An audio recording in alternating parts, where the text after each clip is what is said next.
I'm Sergeant Kelly Palmer. I'm in Lincolnshire Police. It's almost like watching, I describe it as Titanic. Like where we are now, it's like basically watching a ship go towards an iceberg and you can't do anything to stop it. So bottom level, there's absolutely no way I would join a force now for 27 grand and do what we're doing. Not a chance. If I could do my time, if I was starting now, I wouldn't join, basically. Because it consumes you. It literally consumes you. The amount of times my brother have said to me, obviously don't discuss like per se work with him, but he's like, Kelly, you need to calm down. You need to stop worrying about it. You end up thinking, I end up thinking every single day I'm going to get sacked. Everything is bum covering now. We're not policing anymore. We're arse covering constantly. And it just means that we don't do police work. All we do is basically we go to a job, we spend an hour doing paperwork afterwards, and then we go to the next job and we spend another. We don't police. We literally deal with everything else but policing. We're social workers, we're like counsellors, we're fire, we're everything. Then we're living in fear. Literally, we're living in fear of we'll do something a teeny tiny bit wrong. We can't be robust. I've seen so much body-worn footage with officers where when I first started you could be robust with people, and I'm still robust because that's me, I'm not changing how I am basically, where officers are literally frightened of putting hands on, like saying anything to them because they're scared of complaints and scared of getting served papers, and we're living under that constantly. I'm going to be honest, there's a huge amount of officers now we have restricted within the force due to injury on duty. I mean, why would you come and be a cop? Like when you can go and work in my husband works for the Welsh government and earns the same amount as me, and he's got far less risk than I have. And it's like, so why would you? Why would you bother? Far less scrutiny, better working environment.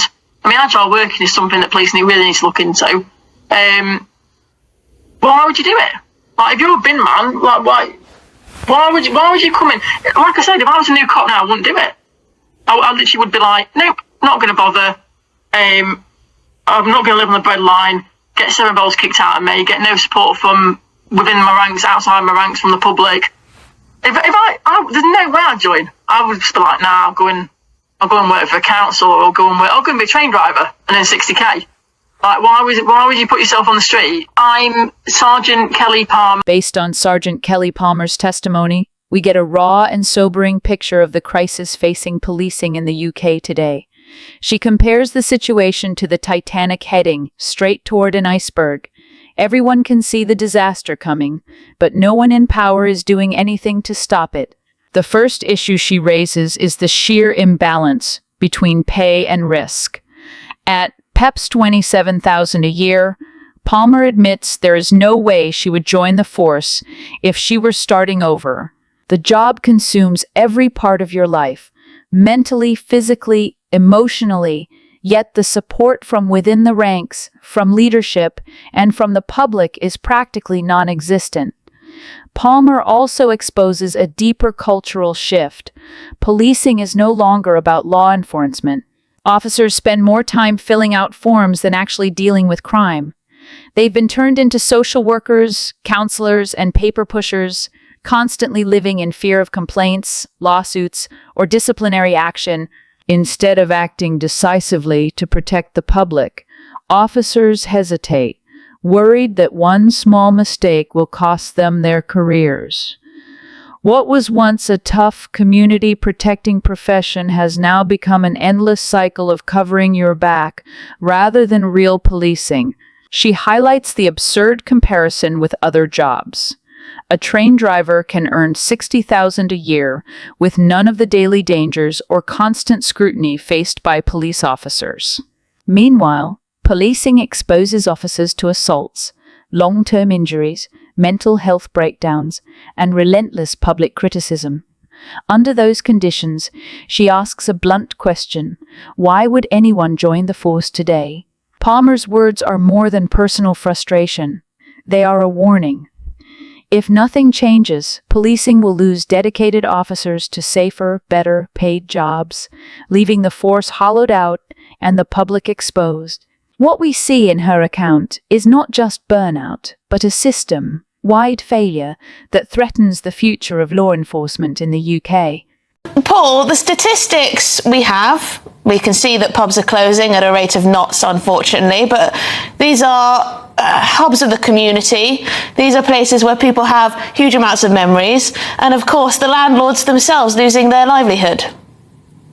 No, that's very true. I mean, pubs are really up against it at the moment, having such a hard time, and for two main reasons really, which you've already alluded to. I mean, one is increased costs that they have, looking at higher national insurance charges, business rates, energy costs, staffing costs. But on the other hand, the poor old customers have got reduced spending power because of the cost of living situation. So they're getting hit from both sides. I do wonder, given we have been seeing a decline in particularly rural pubs for a long time, and the sort of conversion of more urban pubs to sort of the gastro pub, to sort of the diversification. I mean, has this set in train basically since we banned drink driving? I don't think you can blame drink driving as such. I mean, it certainly had an impact, but I think we got used to that. I think the pressures have come from elsewhere. As I said, the tax situation is hitting pubs very hard and making it increasingly difficult for licensees to make a living, and also people who've got less money to spend. So I think they're the main threats to our pub culture. I mean, our pubs will never die. We love our pubs too much to allow that to happen, but certainly our pub culture is suffering badly, and unless we're looking to the government really to do something about it in the forthcoming budget, and they could really make a difference. The hit that pubs got during the lockdown, I mean, just casting your mind back, okay, so the full-on closures, the amount of debt that must have been accrued by some of these business over that time, then all the strange rules that you had to eat, that you weren't allowed to stand up, that you had to sit down 6 to a table, you could have takeaway pints, but you can't drink them outside the pub. I mean, it was just crazy. It was impossible, mentally draining for landlords, and perhaps, after a couple of years after the pandemic, it's just sort of, it's got too much. Yeah, well, it really was a terrible time. But to be honest, I think we have got over that now. Again, I don't think we can blame the pandemic. I don't think we can blame other things. I think what we can blame is the increased costs that pubs have to face, and the reduced income they're having to deal with. And things could be done about that, and that's what CAMRA and others are calling on the government to try and sort out. This is, of course, a big hit to local communities. When a pub goes, that is a place for people to gather, for people to sort of spend time together, for memories to be made. I wonder, what specific asks do you have for the government in this upcoming budget? Okay, well, certainly on the tax situation, we'd like to see, for instance, the national insurance contribution rises brought back again. That's made a huge difference since April in terms of increasing costs. Also, the business rates relief they had, that's gone mostly. VAT, they could make a contribution there, cutting that, and. But there are other areas that they can make a difference. So one is on the planning laws, for instance. They could make pub protection laws a lot stronger, make it much more difficult for people to just close pubs and convert them to houses or to shops or to something else. To give them real protection. We really would like to see action on that front as well.